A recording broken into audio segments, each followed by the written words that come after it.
आंबेडकरवादी महिला चळवळ विशेष हे जे सेशन आहे याच्या अंतर्गत रमाई माई जयंती विशेष आपण हा कार्यक्रम घेतो आहे आणि बहुजन चळवळ आणि स्त्री हा माझा जो आजचा विषय आहे त्या विषयावरती मी आज प्रकाश टाकणार आहे. तर बहुजन संघटक आणि बहुजन संघटक पेजचे सर्वच ऑर्गनायझर्स आणि सर्वच कार्यकर्ते यांना मी धन्यवाद देते. मला माझी गोष्ट इथं प्रेझेंट करण्यासाठी अपॉर्च्युनिटी दिल्याबद्दल. मी प्रोफेसर दीक्षा कदम, पुण्यावरून. याच्या आधी पण या पेजवरती मी बरेचसे लेक्चर दिलेले आहेत, पण हा विषय मला खरं तर पर्सनली माझ्या आवडीचा विषय आहे आणि या विषयावरती मला बोलायला आवडेल म्हणून हा विषय मी खरं तर निवडला. विषय जसं मी तुम्हाला सांगितलं की आहे बहुजनवादी चळवळ आणि स्त्री. इंटरेस्टिंग गोष्ट आहे आणि बऱ्याचशा अशा लेयर्स आहेत, त्या लेयर्स मला अनफोल्ड करायला आवडेल खरं तर. तर त्या लेयर्स काय आहेत आपण आधी बघूया. खूप असा विस्तृत अशा प्रकारची मांडणी खरं तर करता येते, पण वेळेचं बंधन आणि बऱ्याचशा गोष्टी असल्यामुळं मी बराचसा कॉम्पॅक्ट करण्याचा प्रयत्न केला आहे. परंतु मला असं वाटतं की विषयाची जी सखोलता आहे ती लक्षात घेऊनच आपण याला समजलं पाहिजे आणि या दृष्टिकोनातून आपण विचार केला पाहिजे. तर जसं मी सांगितलं की बहुजनवादी चळवळ आणि स्त्री हा विषय जरी असला तरी मला या विषयाला भारतीय परिप्रेक्षामधून मांडायचं आहे. ऑफकोर्स मांडावंच लागणार आहे, कारण बहुजनवादी ज्या एकूण चळवळी झाल्या, होत असतील किंवा होणार असतील, या भारताशी निगडीत आहेत आणि बऱ्याचशा गोष्टी ज्या आहेत त्या आपल्याला भारतीय परिप्रेक्षामधून आणि भारताच्या इतिहासाला कुठेतरी ग्राह्य धरून बोलायला लागतात आणि त्याची मांडणी जी असते त्याचा बेस जो असतो तो भारतीय समाज किंवा भारतीय समाजातील जो ऐतिहासिक पार्श्वभूमी आहे तो असतो. तेव्हा आपण थोडंसं मागे जाऊया आणि मागे जाऊन नंतर मग अनफोल्ड करण्याचा मी प्रयत्न करेन या सगळ्या गोष्टींना. बेसिकली नोट्स काढताना माझ्या लक्षात असं येत होतं की बरेचसे वक्ते वगैरे जे आहेत त्या विषयावरती बोलतात आणि खूप सुंदर प्रकारची मांडणी करतात, पण मला प्रश्न हा पडतो की जो मुळातच जो प्रेक्षक वर्ग आहे किंवा जो पाहणारा वर्ग आहे किंवा आम्ही रसिक श्रोता वगैरे तर नाही म्हणणार आहे, पण जो विचार करणारा जो वर्ग आहे तो तो तेवढाच असतो. रादर तेवढ्याच पठडीतली जी लोक असतात ती या विषयांना कुठेतरी पुढे फॉरवर्ड करतात आणि त्याच्यावरती विचारमंथन वगैरे होतं. परंतु एवढे सगळं होत असताना सुद्धा मग परत परत आपल्याला हेच विषय मांडण्याची गरज का पडत असावी बरं? हा पहिला मुद्दा. दुसरा मुद्दा म्हणजे हेच हेच विषय मांडून सुद्धा आपल्याला काही चेंजेस जर घडत असतील तर ते दिसत का नाही आहेत, हा दुसरा मुद्दा. तिसरा मुद्दा म्हणजे या या एकूणच ही जी चळवळ आहे किंवा एकूणच हा जो आपण अशा लेक्चर किंवा व्याख्यानांची जी गरज आहे ती गरज खरंच पूर्ण होते का किंवा कम्प्लीट होते का, आणि त्याचा जो रीच आहे जसं मी म्हणाले की जर कमी असेल तर तो वाढवण्यासाठी आपण काय केलं पाहिजे. आणि प्रेक्षक वर्ग जरी कमी असेल तरी मुळातच विचार करणारा प्रेक्षक वर्ग जर असेल तर तो प्रेक्षक वर्ग नक्कीच आपले जे विचार आहेत तो पुस्तक रूपामध्ये किंवा डिजिटल मीडियाच्या रूपाने वगैरे पुढे नेहमीच नेत असतो आणि त्याच्यावरती विचारमंथन होत असतं. तर आपण विषयाकडे वळूया. भारतीय परिप्रेक्षकामधून मी जसं म्हणाले की बहुजनवादी चळवळ जी आहे ती आपल्याला बघायची आहे. मुळात बहुजन म्हणजे कोण, हा एक विषय आहे. दुसरं म्हणजे चळवळ म्हणजे काय, आणि बहुजनवादी चळवळ करत असताना स्त्रियांचं जे स्थान आहे ते काय आहे, किंवा मग स्त्रियां म्हणजे भारतीयांच्या दृष्टिकोनातून स्त्रिया कोण आहेत हे पहिल्यांदा आपण लक्ष घेतलं पाहिजे. अनफोल्ड करताना मला बऱ्याचशा गोष्टी लक्षात आल्या. ते म्हणजे पहिल्यांदा मी स्त्रीला सेंटरला ठेवलं. स्त्रीला सेंटरला ठेवल्यानंतर माझ्या लक्षात असं आलं की स्त्रीला जर सेंटरला ठेवायचं असेल तर मला स्त्रीचा इतिहास पाहायला लागेल. जर मला ज्या बहुजन समाजामधून स्त्री येते त्या बहुजन समाजाला सेंटरमध्ये ठेवायचं असेल तर त्या बहुजन समाजाला सुद्धा मला त्याचा सुद्धा इतिहास बघायला लागेल. आणि त्यानंतर मला भारतीय परिप्रेक्षामधून जर हे बघायचं असेल तर मला भारतीय समाजाचा सुद्धा इतिहास बघायला लागेल. त्यामुळे मला 3 प्रकारचे वेगवेगळे इतिहास. आणि यामध्ये एक कॉमन लिंक अशी होती की अ, एकूणच जो इतिहास आहे तो इतिहास एकंदरीतच द बॅटल ऑफ एक्झिस्टन्स असं म्हणूया आपण, तशा प्रकारचा आहे. नक्कीच संघर्ष झालेला आहे बऱ्याच वेळा.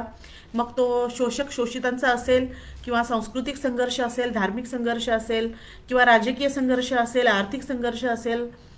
बऱ्याच प्रकारच्या संघर्षाची जी लाईन आहे या एकूणच विषयाला आहे. इंटरेस्टिंग आहे, अभ्यास करण्यासाठी मजा येते.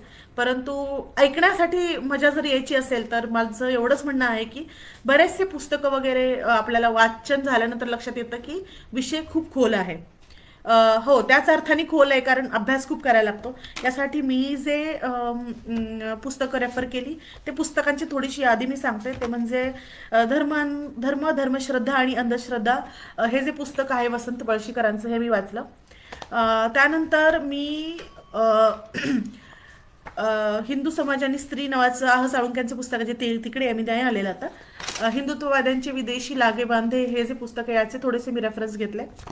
आणि अजून एक पुस्तक जे मला खूप रेफरन्ससाठी कामी येतं नेहमीच, ते म्हणजे हे विषमतेचा पुरस्कर्ता म्हणून डॉक्टर प्रदीप गोखल्यांचं पुस्तक आहे. आणि यासोबतच बाबासाहेबांच्या अनेक चळवळींची जी पुस्तकं आहेत ती मी रेफर केली.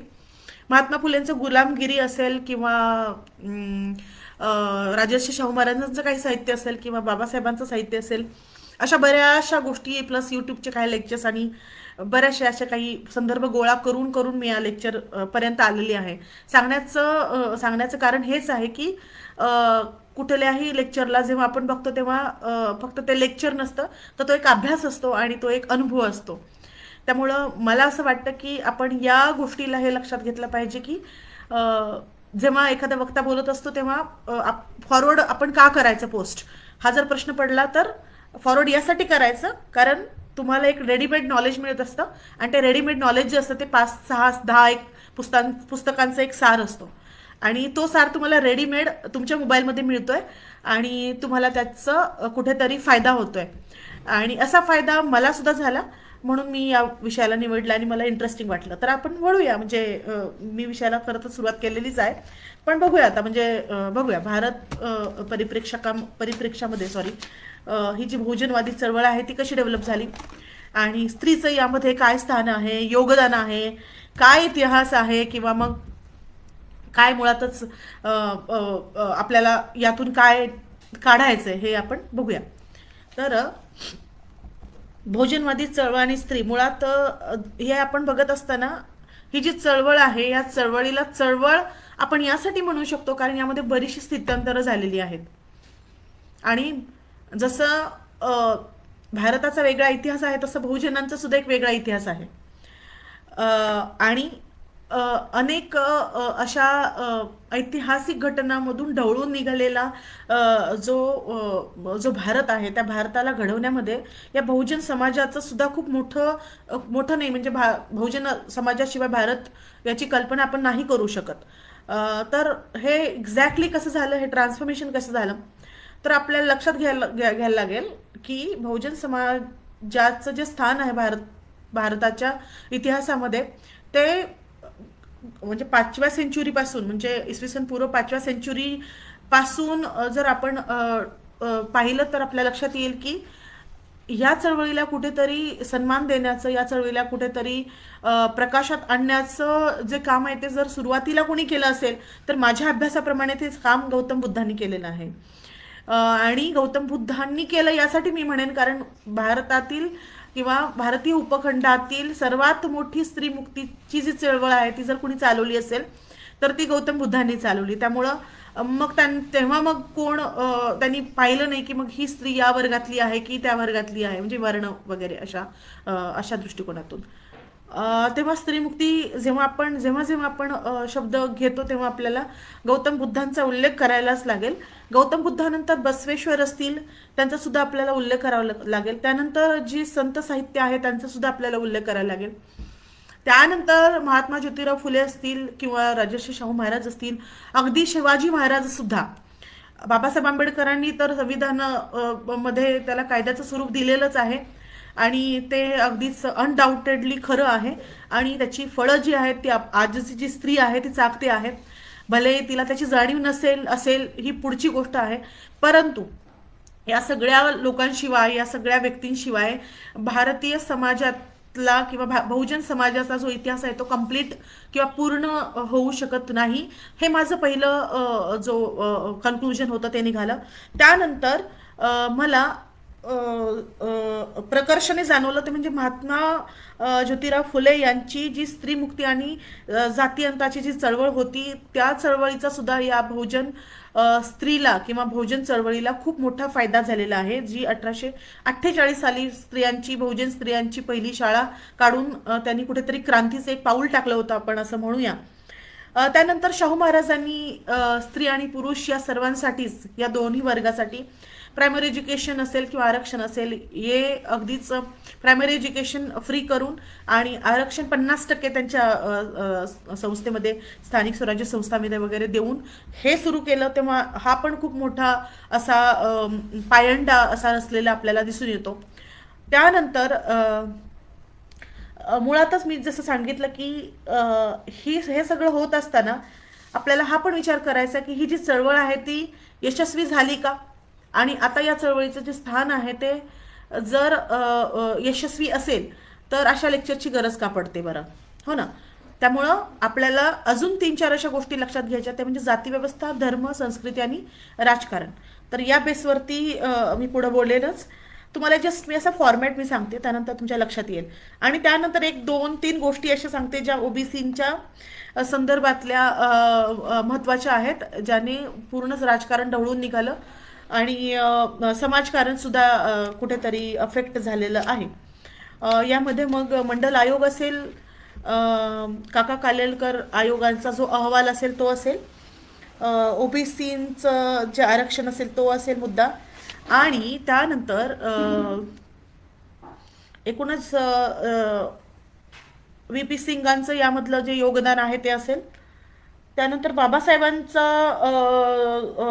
राजीनामा असेल. या सगळ्या गोष्टींचा मी इथं एक विचार करणार आहे.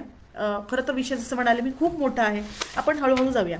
तर बघा, चळवळ म्हणजे नेमकी काय. चळवळ म्हणजे अशी एक मुवमेंट, अशी एक गोष्ट, अशी एक सामाजिक परिस्थिती ज्या परिस्थितीमध्ये लोक एका विधायक कार्यासाठी एकत्र येऊन ते कार्य करतात आणि सिद्धीस नेतात, पहिली गोष्ट. दुसरी गोष्ट म्हणजे चळवळीचे विविध असे अंग असतात, जसं सामाजिक चळवळी आहेत, आर्थिक चळवळी आहेत, किंवा मग राजकीय चळवळी आहेत. तर अशा चळवळीमधून काहीतरी उद्देश असतं, तो उद्देशापर्यंत पोहोचण्याचं जे काम असतं तो समाज नेहमीच करत असतो, समाजातील लोक करत असतात. त्यासाठी समाज सुधारकांची गरज असते, तज्ज्ञांची गरज असते. तेव्हा ह्या सगळ्या गोष्टी म्हणजे एकंदरीतच चळवळ. आता यासाठी काय आपल्याला रोडवरती जाण्याची गरज नाहीये ना नेहमी. आता मी जे स्पीच देते, मी जे व्याख्यानं देते नेहमी, ती सुद्धा एक प्रकारची चळवळ. तुम्ही ऐकताय म्हणजे ही सुद्धा एक प्रकारची चळवळच आहे. तुम्ही ऐकून दुसऱ्यांना सांगताय, ही सुद्धा एक प्रकारची चळवळच आहे. पण यामध्ये कुठला वर्ग ऐकतोय आणि कुठला वर्ग इग्नोर करतोय, कुठला वर्ग लाईक करतोय, कुठला वर्ग डिसलाईक करतोय, याला सुद्धा एक प्रकारची प्रतिक्रांतीच आपण म्हणूया. क्रांती प्रतिक्रांती ही नेहमी होतच राहते. तर अशा अनेक चळवळी आपल्या आजूबाजूला होत असतात, मग त्या शिक्षण क्षेत्रापासून त्या राजकीय क्षेत्रापर्यंत असतील. तेव्हा यामध्ये बहुजनवादी चळवळ कशी वेगळी आहे बरं. बहुजनवादी चळवळ यामध्ये वेगळी यासाठी आहे कारण ती चळवळ जी आहे ती चळवळ लोकांसाठीची आहे. ती चळवळ वर्चस्ववादाची नाही आहे, ती चळवळ समानतेची आहे. ती चळवळ शोषण करणाऱ्यांची नाहीये, ती चळवळ शोषित जे आहे त्यांची आहे. आता शोषित यातला जो समाज आहे तो नक्कीच वर्णाश्रमामध्ये कुठेतरी घडलेला आहे. यामध्ये कुठेतरी असं होतं बऱ्याच वेळा की म्हणजे भारताचा जो जसा इतिहास मी म्हणाले की वर्णाश्रम व्यवस्थेशिवाय पूर्ण होऊ शकत नाही. कारण या चळवळी मागचंच मुळात जर रिझन आपण बघितलं तर ते जे रिझन आहे ते वर्णाश्रम व्यवस्था आहे. आणि यामध्ये म्हणजे लेअर भारतीय समाजामध्ये दिसतात ना, की ब्राह्मण, क्षत्रिय, वैश्य आणि शूद्र या लेयर्सचा एकूणच जो सार आहे तो ब्राह्मण विरुद्ध शूद्र असाच आहे. आणि ब्राह्मण विरुद्ध जे जे अब्राह्मणी आहेत, लक्षात घ्या, जे जे अब्राह्मणी आहेत म्हणजे जे जे वादाला विरोध करतात, जे समानतेचा पुरस्कर्ते आहेत, ते सगळे अब्राह्मणी आहेत आणि त्या सगळ्या अब्राह्मणी चळवळी आहेत. थोडक्यात जी जी अब्राह्मणी चळवळ आहे ती समानतेशी निगडीत आहे. त्यामुळं म्हणजे यामध्ये अर्थात काही ब्राह्मण सुद्धा आहेत जे समानतेचा पुरस्कार करतात, ऑफकोर्स, ठीक आहे. तर अशा अब्राह्मणी चळवळीचा पुरस्कर्ता करणारे आपण सर्व म्हणजेच बहुजन. त्यामुळे याला आपण बहुजनवादी चळवळ असं सुद्धा म्हणू शकतो. मी एक डेटा काढत होते, त्यामध्ये मला हे लक्षात आलं की ओबीसी म्हणजे नेमके कोण? ऑदर बॅकवर्ड क्लासेस, ठीक आहे ना. तर त्या ऑदर बॅकवर्ड क्लासेसची जर संख्या आपण बघितली तर आपल्याला लक्षात येईल की भारतामध्ये आज मितीला ओबीसीची जी संख्या आहे ती बघा, the data shows that of an estimated 17.24 crore rural household, that is 44.4% वर ओबीसीज, त्याच्यामधले 21.6% शेड्यूल कास्ट, ठीक आहे, एससी, आणि 12.3% schedule tribe, that is ST, and 21.7% that is other social groups of the total rural household. याचा अर्थ काय होतो की ओबीसी जे आहेत यांची संख्या आज मितीला, जो कालेलकर आयोगाचा तर सोडा हो, कालेलकर आयोगाने आपल्याला बऱ्याचशा जाती गाळून त्यांनी अहवाल दिला होता, पण आज मितीला ज्या जाती आहेत ओबीसीमध्ये, बघा म्हणजे जातींचं वर्गीकरण किती भयंकर पद्धतीने केलेलं आहे. 3743 ओबीसी मध्ये जाती आहेत. म्हणजेच 52% हा जो समाज आहे भारताच्या 100% लोकसंख्येमधला 52% जो समाज आहे तो समाज आज एकत्र आहे की नाही ही गोष्ट सोडा, परंतु या समाजाला आज कुठेतरी समतावादी चळवळीची गरज पडलेली आहे. आणि ती गरज का पडली आणि काय असं झालं की त्यामुळे आज सुद्धा ओबीसींना बऱ्याचशा प्रॉब्लेम्सना फेस करायला लागतं. ओबीसींचे प्रॉब्लेम्स राजकीय फ्रंटवरती किंवा बऱ्याच मोठ्या मोठ्या स्टेजेसवरती मांडणारे सो कॉल्ड पॉलिटिशियन्स यांचं सोडा, परंतु जे जे काही डेटा अवेलेबल आहे त्यामधून तुम्हाला असं कळेल की ओबीसींचा शिक्षणाचा जो रेशो आहे तो सुद्धा फार कमी आहे. शिक्षणातून मिळणाऱ्या नोकरीचा जो रेशो आहे तो सुद्धा फार कमी आहे. आणि स्टँडर्ड ऑफ लिव्हिंग जे आहे तो ते सुद्धा त्या मानाने कमी आहे. मग ओबीसी कमी कुठे पडले? आणि ओबीसी म्हणता म्हणता आपण बहुजनवादी यासाठी म्हणतो कारण भारताचा फार मोठा जो भाग आहे तो ओबीसी किंवा बहुजन समाजाने व्यापलेला आहे, है ना. आणि बहुजन समाज इन ब्रॅकेट गुलामगिरी करणारा समाज अशी कुठेतरी व्याख्या बनलेली दिसते. आणि हे म्हणण्याचा अधिकार मी यासाठी प्राप्त करते कारण जो डेटा मी बघितलेला आहे त्यावरून मला असं समजतं की 52% समाज हा ओबीसी आहे आणि त्यातला 26% जो समाज आहे तो स्त्री आहे. आणि या ज्या 26% स्त्रिया आहेत आणि उरलेला जो 48% समाज आहे त्यांच्या स्त्रिया ज्या आहेत, म्हणजे टोटल जर पकडलं आपण तर 50% ज्या स्त्रिया आहेत साधारण भारतामधल्या त्या अजूनही गुलामगिरीमध्येच आहेत. आणि ह्या गुलामगिरी मध्ये पिचणाऱ्या स्त्रियांना आपण गुलाम होत याची जाणीव नाही आहे. आता तुम्ही म्हणाल की हे तर आम्हाला माहिती आहे, बाबासाहेबांनी सांगितलंय नाही ना, गुलामाला जोपर्यंत गुलामीची जाणीव नाही करून देत तोपर्यंत तो बंड करून वगैरे. अरे पण एवढे लेक्चर्स देऊन सुद्धा, एवढे व्याख्यानं होऊन सुद्धा जर आमची स्त्री गुलामगिरीतून बाहेरच यायला तयार नसेल तर मग करायचं काय? तर मग करायची चळवळ. मग चळवळ करायची म्हणजे नेमकं काय करायचं? मग असे व्याख्यानं घ्यायचे, मग तिला शिक्षण द्यायचं. मग तिला शिक्षण द्यायचं म्हणजे नेमकं काय करायचं? तिला 10वी पर्यंत प्रमोट करायचं, तिला 12वी पर्यंत प्रमोट करायचं. त्यानंतर मग घरामध्ये जर मुलगा आणि मुलगी असेल तर मग ठरवायचं की दोघांमधून हायर एज्युकेशन कोण घेणार आहे. नक्कीच आता डेफिनेटली परिस्थिती जी आहे ती चेंज होतीये, पण आपण त्या परिस्थितीचा विचार करतो जी परिस्थिती जो समाज शहरी भागामध्ये राहतो.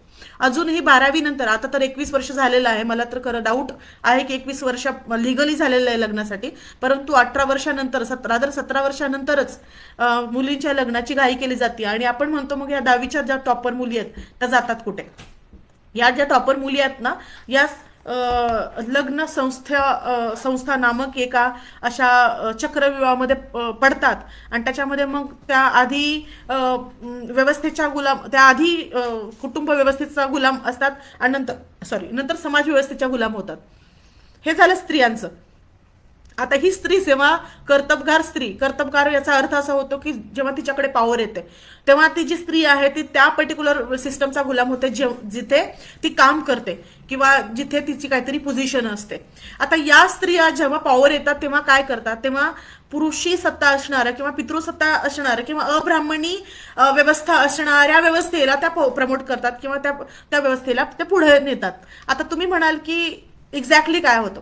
साधं एक्झाम्पल देते मी जसं म्हणाले की ह्या ज्या टॉपर मुली आहेत त्या जातात कुठं? आता बघा, या टॉपर मुलीमधल्या बऱ्याचशा मुली ज्या असतात त्यांना शिकायचं असतं, पण मी जसं म्हणाले की त्या कुटुंब व्यवस्थेच्या गुलाम असल्यामुळं बऱ्याच वेळा त्यांना शिक्षणाची आवड असून सुद्धा किंवा इच्छा असून सुद्धा ती इच्छा दाबून तिचं लग्न केलं जातं. आणि लग्न याच कारणासाठी केलं जातं की मुलगा आणि समोरची जी पार्टी आहे किंवा समोरचं जे घराणं आहे ते खूप श्रीमंत आहे आणि तू तिथं जायचं आणि तुझं चांगलं होणार आहे. म्हणजे माझा एक लेख मी मध्ये प्रसिद्ध केला होता, त्याच्यामध्ये मला हे सांगायचं होतं की एक प्रकारचा इमोशनल कोंडमारा असतो. त्या टायटलचं नाव, त्या आर्टिकलचं नाव इमोशनल कोंडमाराच आहे. तर त्यामध्ये मी सांगितलेलं असं आहे की एक प्रकारचा कोंडमाराच असतो, तो स्त्रियांसाठी असतो, पुरुषांसाठी सुद्धा असतो. म्हणजे ही जी स्त्री आहे ती व्यवस्थेचा गुलाम होता होता स्वतः सुद्धा कुठेतरी शोषक होत असते. जेव्हा तिच्याकडे पॉवर येते तेव्हा ती जी समोरची स्त्री आहे किंवा तिच्या नंतर येणारी स्त्री आहे तिचं कुठेतरी शोषण करत असते. मग ते शोषण कशा पद्धतीनं करते? कुटुंब व्यवस्थेमध्ये असणाऱ्या बऱ्याचशा अशा संस्कृती, बऱ्याचशा अशा प्रथा, बऱ्याचशा अशा परंपरा यांची वाहक म्हणून ती काम करते, म्हणून ती गुलाम बनते. यामध्ये मग सणवार असतील, सण उत्सव असतील, रूढी परंपरा असतील. साधं एक्झाम्पल घ्या, साधं उदाहरण घ्या. आमची बहुजन स्त्री आजची जी आहे ती खूप अशा नटून थटून वगैरे कार्यक्रमांची हजेरी लावते, बऱ्याच मोठ्या सण उत्सवामध्ये हिरिरीनं भाग घेते. परंतु अशा जर स्त्रियांना मासिक पाळी आली किंवा जर महिन्याचे पिरियड आले तर या स्त्रीला तिच्या ज्या सहभागी स्त्री असतात किंवा त्या मैत्रिणी असतील त्या तिला विटाळ होईल म्हणून तिला मिक्स करून घेत नाहीत. ही पण एक प्रकारची शोषण व्यवस्थाच आहे ना. म्हणजे तुम्हाला कुठून तरी ह्या प्रथा परंपरा सुद्धा तुमचं शोषण करतात हे समजत नाही. आणि मग खूपच अशा श्रद्धेने आणलेले जे गणपती बाप्पा असतात, तुमचे गणपती बाप्पा, त्या गणपती बाप्पांना तुम्हाला स्पर्श सुद्धा नाही करतायत. म्हणजे हे पण एक प्रकारची गुलामगिरी झाली ना. म्हणजे हे एक जस्ट उदाहरण दिलं मी. बऱ्याचशा गोष्टी आहेत ज्या रोजच्या व्यवहारामध्ये सुद्धा तुम्हाला दिसत असतील. तिचं लग्न जमवण्यापासूनचा जो प्रवास आहे तो मरेपर्यंतचा प्रवास, यामध्ये तिचं शोषण होतं. या शोषणामध्ये अडकलेली आमची जी स्त्री आहे ती कुठल्या प्रकारची आधुनिक प्रकारची चळवळ करेल याचा मला प्रश्न कधी कधी पडतो. आणि हा प्रश्न तिला पडतो की नाही हा सुद्धा मला प्रश्न पडतो की स्वतःला सुशिक्षित समजणाऱ्या पुढारलेल्या ज्या स्त्रिया असतात या सुद्धा एवढ्या कर्मकांडामध्ये अडकलेल्या आहेत की ऑफिसला जातात, ऑफिसला जाऊन ऑफिसचं काम करतात, बँकेमध्ये असतील किंवा काही शैक्षणिक संस्थामध्ये असतील किंवा मोठ्या मोठ्या पोस्टवरती ज्या स्त्रिया असतात त्या स्त्रिया आपली पॉवर वापरून तिथलं कामं करून घेतात आणि घरी आल्यानंतर मार्गशीर्षातले जे गुरुवार असतात त्यांची पोथी पुराणे वाचत बसतात, ज्यामध्ये इलॉजिकल गोष्टी आहेत आणि ज्यामध्ये तुम्हाला कुठेतरी हे सांगितलेलं आहे की हे तुला फॉलो करायचे आणि जर तू फॉलो नाही केलं तर हे खूप मोठं पाप आहे. मला एक रेफरन्स द्यायचा, मी जसं तुम्हाला सांगितलं की बघा पेज नंबर 52 वरती या पुस्तकामध्ये किती भयंकर प्रकारचे उदाहरणं आहेत की त्या श्लोकामध्येच तुम्हाला दिसून येईल की किती बेकार पद्धतीने तिला वागवलं जातं आणि तिला गुलाम केलं जातं. बघा आता की येस, इथं एक श्लोक आहे. म्हणजे या श्लोकामध्ये हे सांगितलेलं आहे की स्त्रिया ज्या आहेत त्या एकूणच सर्व स्त्रिया शूद्र आहेत. आणि शूद्र स्त्रियांशी किंवा शूद्र समाजातील स्त्रियांशी म्हणजे ओबीसींच्या सुद्धा स्त्री आल्या बरं का याच्यामध्ये. ब्राह्मण सोडून मी जसं म्हणाले की ब्राह्मण या देशामध्ये फक्त दोनच वर्ण आहेत. जे 4 वर्ण म्हणतात ना त्यांनी स्वतःला वरच्या वर्णाचं समजू नये. ब्राह्मण आणि अब्राह्मण हे दोनच वर्ण आहेत. ब्राह्मण सोडून सगळ्या ज्या स्त्रिया आहेत त्या शूद्र आहेत. या शूद्र स्त्रियांशी जो व्यवहार असतो तो कसा करावा बघा.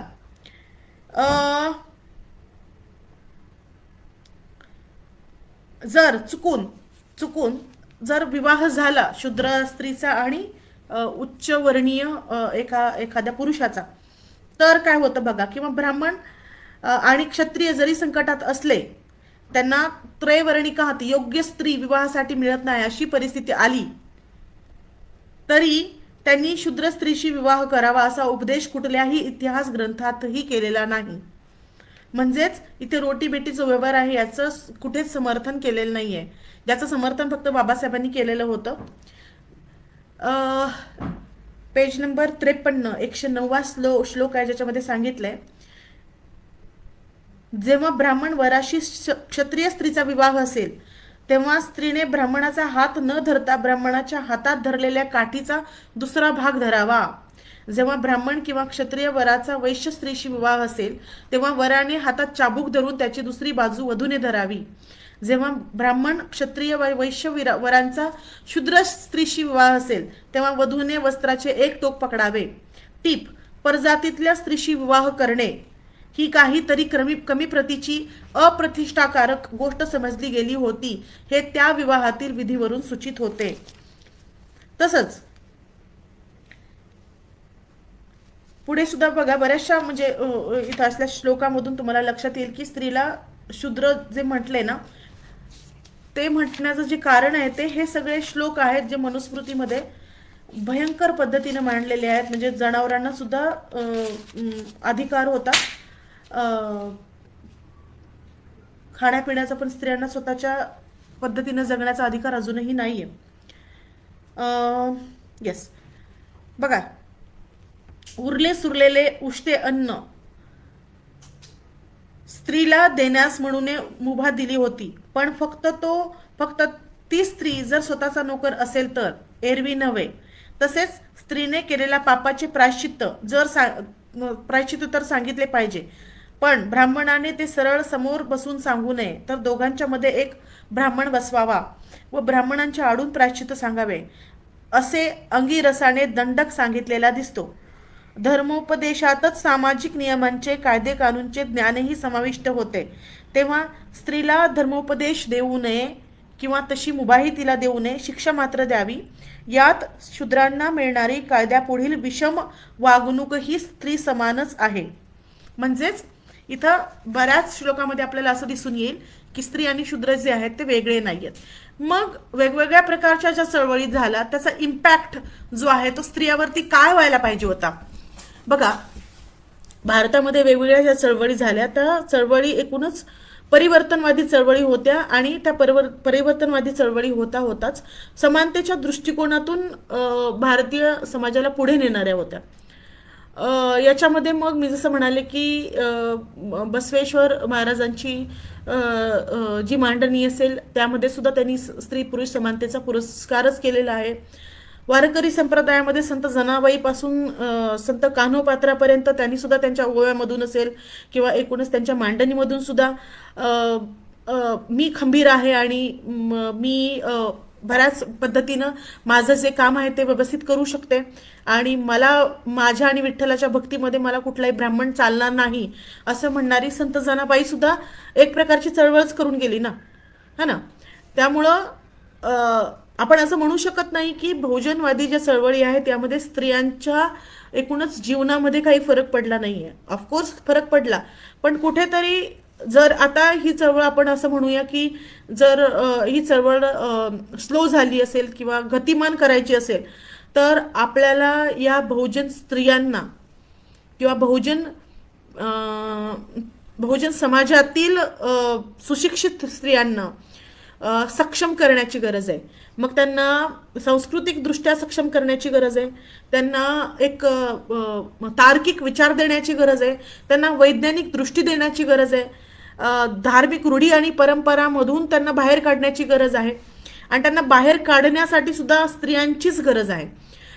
बऱ्याच वेळा असं होतं की यामध्ये पुरुषांचा जो रोल आहे तो फक्त या समाज व्यवस्थेमध्ये लिमिटेड करून ठेवल्यामुळे पुरुषांना बऱ्याचशा गोष्टी ज्या आहेत त्या स्त्रियांसाठी करता येत नाहीत. बऱ्याचशा गोष्टी त्यांना समजतात, पण जर करायचं काही असेल तर फक्त स्त्रियांना हात देऊ शकतात.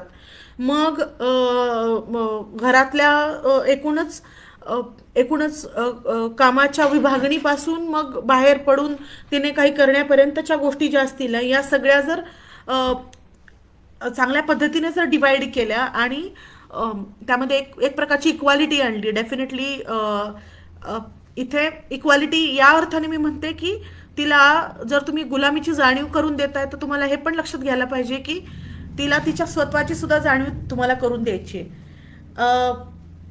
यामध्ये बऱ्याच वेळा असं होतं की स्त्रियांचा जो सहभाग आहे याच्यामध्ये आपल्याला दिसत नाही, कारण इथे स्त्रिया ज्या आहेत त्या मागे पडतात आणि त्यांच्या ज्या कौटुंबिक जबाबदाऱ्या आहेत त्यांच्यामुळे त्या मागे पडतात, हे कारण पुढे येतं. मी असं म्हणेन की कौटुंबिक जबाबदाऱ्या सगळ्या स्त्रियांना आहेत आणि प्रत्येक स्त्री जी आहे ती घरामधली कुटुंब प्रमुख, इनडायरेक्ट कुटुंब प्रमुखच असते. पण त्यांचा जो सहभाग आहे तो आर्थिक निर्णयापर्यंत पोहोचला पाहिजे. मला खरं तर खूप वाईट वाटतं जेव्हा जेव्हा मी काही बायका अशा बघते ज्या स्वतः कमवतात पण ते पैसा कसा खर्च करायचा आणि किती खर्च करायचा, कुठे खर्च करायचा हे सुद्धा त्यांना त्यांच्या नवऱ्यांना विचारायला लागतं. म्हणजे ही ही पण कुठेतरी एक प्रकारची असमानतेची वागणूक जी आहे ती आर्थिक गुलामगिरीकडे नेते असं मला वाटतं. मग तिची जर मुलगी असेल तर तिने किती शिकायचं, तिने कुठल्या कॉलेजमध्ये जायचं, किंवा मग तिचं लग्न कुठल्या वर्षी करायचं, मग मुलाला किती शिकवायचं, मग मुलीला घरातल्या डिसिजन मेकिंगमध्ये किती ठेवायचं आणि मुलाला डिसिजन मेकिंगमध्ये किती ठेवायचं, ह्याची सुरुवात प्रत्येक स्त्रीने आपल्या घरातून केली पाहिजे. म्हणजे बाबासाहेबांनी एकूणच हिंदू कोड बिल आणण्यामागचंच कारण हे होतं की स्त्रियांनी शिक्षण घेऊन पुढे जाताना त्यांना ज्या ज्या गोष्टी अडथळे म्हणून येतात त्या गोष्टींवरती पाय ठेवून त्यांनी पुढे जावं आणि देशाचा उत्कर्ष करावा. हा खूप मोठा विचार होता बाबासाहेबांचा. म्हणजे हिंदू कोड बिल सुद्धा एक मोठी चळवळच आहे जी बहुजन समाजासाठी 340 कलमाच्या द्वारे बाबासाहेबांना आणायची होती. आणि ओबीसींच्या आरक्षणासाठी पहिल्यांदा भांडणारा जो माणूस आहे तो ओबीसीनी हे समजून घ्यावं, ओबीसींच्या स्त्रियांनी सुद्धा, की बाबासाहेबच होते. त्यामुळे ज्या स्त्री असं म्हणतात की ओबीसी साठी काय केलं बाबासाहेबांनी, तर बाबासाहेबांनी, मी एक किस्सा सांगते इथे की 1946 मध्ये जेव्हा संविधान समिती स्थापन केली तेव्हा एक असा पण मुद्दा आला की या भारतीय समाजामधला बहुतांश जो भाग आहे तो ओबीसी भाग आहे आणि या ओबीसीच्या लोकांसाठी आपल्याला जर समानतेची संधी प्राप्त करून द्यायची असेल त्यांना, तर त्यांच्यासाठी सुद्धा आपण वेगवेगळे कायदे करण्याची गरज आहे. यावरती सगळे ॲग्री झाले. आणि जेव्हा 1951 मध्ये बाबासाहेबांनी विचारलं नेहरूंना, तत्कालीन प्रधानमंत्री, की बाबा नेहरूजी, आता आपण ओबीसींचं जे आरक्षण आहे किंवा ओबीसींचं जो एकूणच जे हक्क आहेत, राजकीय हक्क असतील किंवा त्यांचे एकूणच ज्या काही सोयी सवलती आहेत त्याचा आपण आता विचार करूया, तुम्ही जसं आम्हाला प्रॉमिस केलं होतं तसं. पण नेहरूंनी याकडे काही लक्ष दिलं नाही आणि या मागण्या मान्य होत नाही, ज्यामध्ये हिंदू कोड बिल सुद्धा होतं.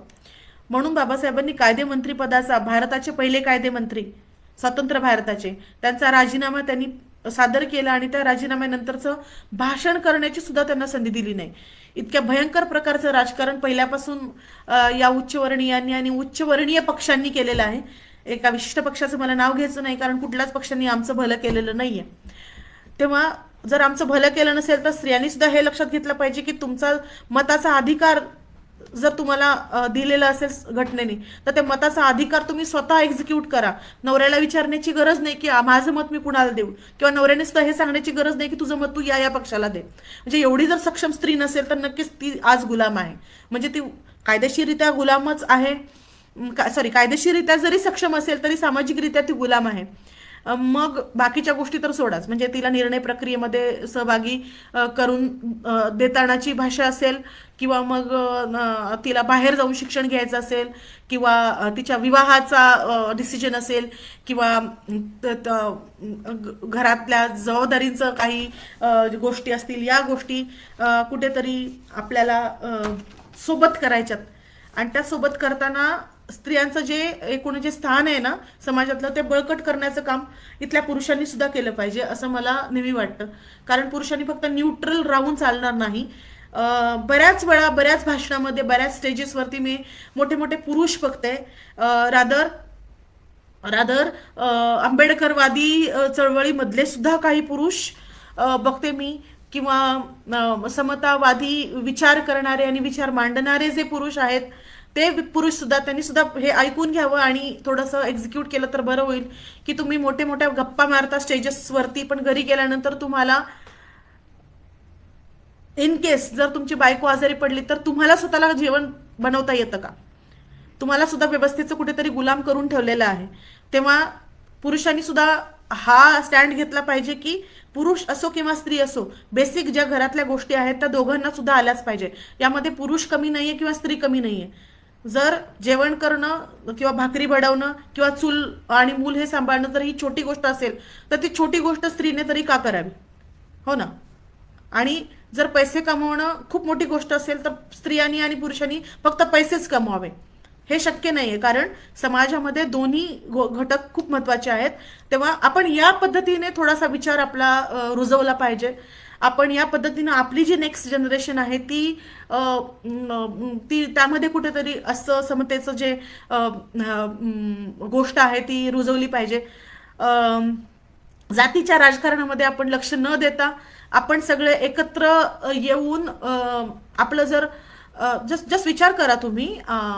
मला हे म्हणायचं की आतापर्यंत प्रधानमंत्री जे आहेत किंवा राष्ट्रपती जे आहेत ते ज्यांचा पक्ष बहुमतामध्ये असेल, कुठेतरी हे जे संविधानिक जे पद आहे ते संविधानिक पदावरती, म्हणजे भारताचे पहिले नागरिक जर राष्ट्रपती असतील तर तो राष्ट्रपती सुद्धा त्यांच्याच मर्जीमधला होतो. हे अनरिटन रूल आहे तो. त्याच्यामध्ये मग ती स्त्री असो किंवा पुरुष असतो. परंतु आपल्या जर स्त्रिया, आपल्या ज्या बहुजनवादी जर स्त्रिया किंवा बहुजनवादी पुरुष यांनी जर एकूणच विचार करून अशी लढाई किंवा अशी अशी चळवळ उभा केली ज्यामध्ये स्त्रियांना फक्त शैक्षणिकच नाही, सामाजिकच नाही, तर राजकीय फ्रंटवरती सुद्धा त्यांना जर अपॉर्च्युनिटी मिळायची असेल तर त्या अपॉर्च्युनिटी ला आपण नक्कीच सपोर्ट केला पाहिजे. आणि भारताला खरं तर आपली मातृसत्ताक म्हणणार नाही, पण स्त्री प्रधान किंवा आपण जिथे म्हणू ना की स्त्री सन्मान असणारी व्यवस्था नक्कीच पुढे नेणारी आहे.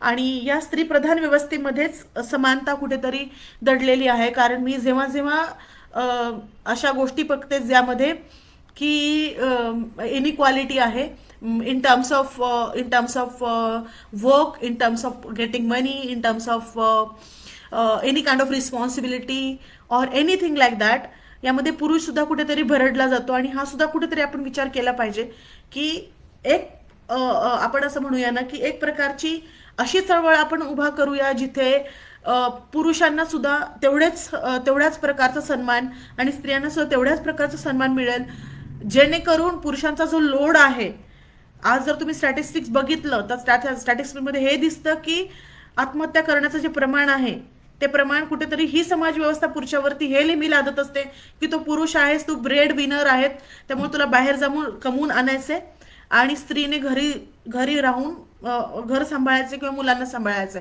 आणि हे करण्यामध्ये जर तू अपयशी ठरलास तर तू पुरुष नाहीस किंवा तू मर्द नाहीयेस, हे सांगणारा समाज जे आहे किंवा हे सांगणारा एक कलुषित अशी वृत्ती आहे. ती कलुषित वृत्ती कुठेतरी आपल्याला या वर्ण व्यवस्थेने दिली आहे किंवा या पुरुषी व्यवस्थेने दिलेली आहे. आणि हेच कुठेतरी एक महत्वाचं कारण आहे जेव्हा ह्या ज्या बहुजनवादी ज्या चळवळी आहेत ना फेल होताना ठरतात. कारण आमच्या ज्या स्त्रिया आहेत या स्त्रियांना कसं बोलायचं हेच माहीत नाहीये किंवा कुठे काय बोलायचं हेच माहीत नाही. आमच्या स्त्रियांची जी भांडणं असतात ती घरातल्या भांडी बासनावरती असतात. आमच्या स्त्रियांची भांडणं जी असतात ती रात्री स्वयंपाक काय करायचं याच्यावरती असतात. जबकि पुरुषांची जी भांडणं असतात ती प्रॉपर्टीवरून असतात. यावरून तुमच्या लक्षात येईल की प्रायोरिटीज ज्या आहेत त्या कशा लिमिटेड ठेवलेल्या आहेत.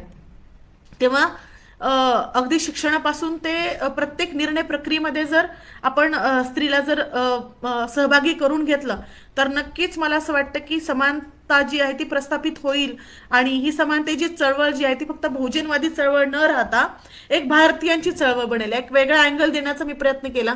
मला बऱ्याचशा पॉलिटिकल गोष्टी वगैरे बोलता आल्या असत्या किंवा स्त्री पुरुष विरोधी वगैरे अशा गोष्टी, यामध्ये मी बिलीव्ह नाही करत.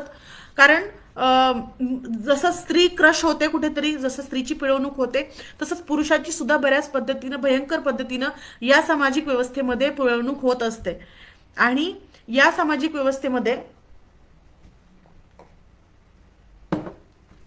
व्यवस्थेमध्ये जर तुम्हाला बदल घडवायचा असेल, जर तुम्हाला आणि आम्हाला बदल घडवायचा असेल, तर धार्मिक, सांस्कृतिक, शैक्षणिक, आर्थिक आणि राजकीय या फ्रंटवरती बदल घडावा लागेल. आणि तो बदल कुटुंबापासून सुरू करावा लागेल. तेव्हा कौटुंबिक जो बदल आहे तो आपण आपल्या मेंटॅलिटीमधून बदलू शकतो.